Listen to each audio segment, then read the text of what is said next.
Buongiorno ragazzi, ci risiamo. Come tutti gli anni è arrivato Halloween, come lo chiamano qui in Italia. Ma non è questo il punto.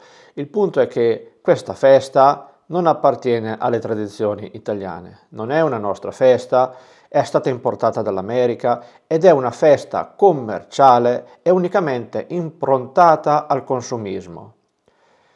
Caramelle, dolcetti, scherzetti, costumi, diciamocelo, queste cose non appartengono alle nostre tradizioni. E comunque Halloween è solo una sciocchezza. Ma forse c'è qualcosa di più oscuro e misterioso che si nasconde dietro questa notte. Una storia che non tutti conoscono. Lasciate che vi racconti una storia di fantasmi, maledizioni e ombre nel buio. Ma preparatevi, perché ciò che sto per dirvi non vi lascerà dormire tranquilli. Vi leggerò una storia. Tanto tempo fa, in una piccola cittadina italiana, sorgeva una villa avvolta da un'oscura leggenda. Villa sanguinaria. Questa dimora antica, costruita secoli fa, era ormai disabitata da decenni. I suoi muri anneriti e scrostati, ricoperti di edera e rovi, sembravano volersi fondere con il paesaggio, quasi a voler nascondere la villa alla vista dei passanti. Nessuno osava avvicinarsi, perché si diceva che quel luogo fosse maledetto. Gli abitanti del paese evitavano persino di parlarne, e di notte, le poche volte che qualcuno osava passare vicino alla villa, giurava di sentire sussurri e lamenti provenire dalle finestre rotte e oscurate dalla polvere e dal tempo. Villa Sanguinaria era più di una casa abbandonata. Era un luogo di paura, un buco nero di oscurità e mistero. Nessuno voleva varcarne la soglia, fino a quella notte di Halloween. In quella notte fredda di fine ottobre, 3 amici, Luca, Giulia e Marco, decisero di sfidare le leggende e addentrarsi a Villa Sanguinaria.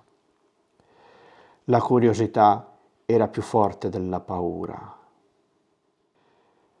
Mentre si avvicinavano al cancello arrugginito, sentivano il cuore battere sempre più forte. L'aria era pungente e immobile, quasi come se il tempo si fosse fermato solo per loro. Una leggera foschia si alzava dal terreno umido e il cigolio del cancello che si apriva sembrava un gemito soffocato. Una volta entrati nel giardino, i ragazzi camminavano cauti tra le ombre lunghe e scure, cercando di ignorare il gelo che gli avvolgeva le ossa. Dentro di sé Luca pensava: ma perché lo stiamo facendo? Questa è una follia. Giulia invece cercava di non mostrare paura, ma ogni ombra la faceva rabbrividire. Marco, il più silenzioso dei tre, sentiva un peso inspiegabile nel petto, come se qualcosa li stesse osservando da lontano. Ogni passo sembrava sussurrare una domanda. E se la leggenda fosse vera? Una volta varcata la soglia della villa, un rumore sordo fece sobbalzare tutti. La porta si era chiusa dietro di loro con un tonfo spaventoso. La torcia di Giulia illuminava debolmente i muri, rivelando simboli strani e scritte sbiadite, incise come grida di disperazione. L'odore di muffa e di polvere rendeva l'aria pesante, quasi irrespirabile. Ad ogni passo il legno del pavimento scricchiolava sotto i loro piedi, producendo echi inquietanti che riempivano i lunghi corridoi. Poi sentirono un rumore, un passo, 2 passi. Sembrava che qualcuno li seguisse, ma ogni volta che si voltavano non c'era nessuno. Eppure i rumori continuavano, avvicinandosi sempre di più. Marco, visibilmente agitato, sussurrò: «Forse dovremmo andarcene». Giulia non disse nulla, ma il suo respiro accelerato tradiva il panico crescente. Dopo aver vagato nel buio, i 3 amici arrivarono in una grande sala polverosa. Al centro c'era un tavolo antico, coperto da una fitta coltre di polvere e lenzuola sbiadite. Sopra il tavolo notarono un grosso libro, dalla copertina nera e logora. Sembrava un diario antico, come se fosse stato lasciato lì di proposito. Per loro. Giulia, con mani tremanti, aprì il diario e cominciò a leggere. La storia parlava di una giovane ragazza, Isabella, promessa sposa al proprietario della villa. Ma Isabella, in un tragico incidente, perse la vita prima del matrimonio, lasciando il suo spirito intrappolato tra quelle mura. Le pagine del diario erano piene di dolore, di rimpianto e raccontavano di una maledizione antica.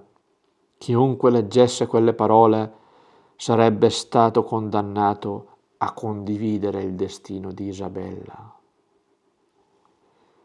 Proprio mentre Giulia finiva di leggere quelle parole, un soffio gelido attraversò la stanza, spegnendo improvvisamente la torcia. I ragazzi rimasero immobili, immersi nell'oscurità più totale.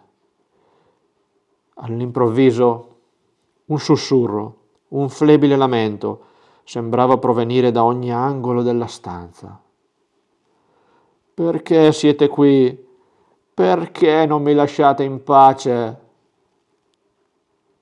La voce, che sembrava provenire dal nulla ed ogni dove, riempiva la stanza di un terrore palpabile. Luca tratteneva il respiro, Giulia tremava e Marco cercava di aprire la porta, ma sembrava bloccata, come se una forza invisibile li trattenesse lì. Presi dal panico, i 3 ragazzi iniziarono a battere contro la porta, urlando.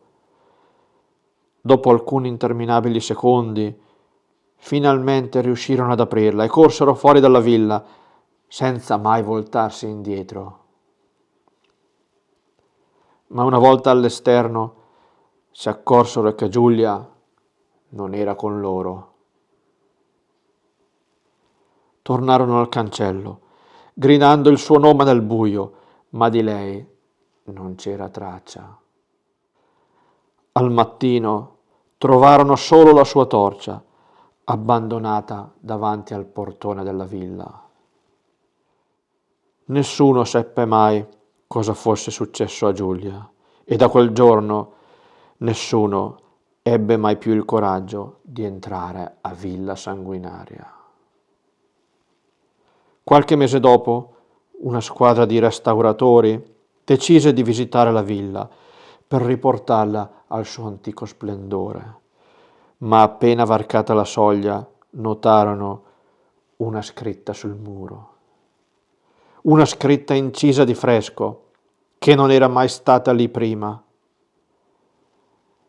Non lasciatemi sola.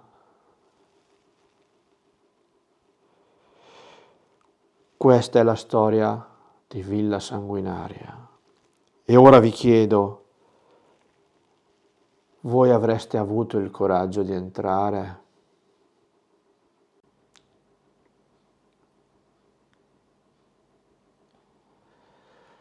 Trick or subscribe.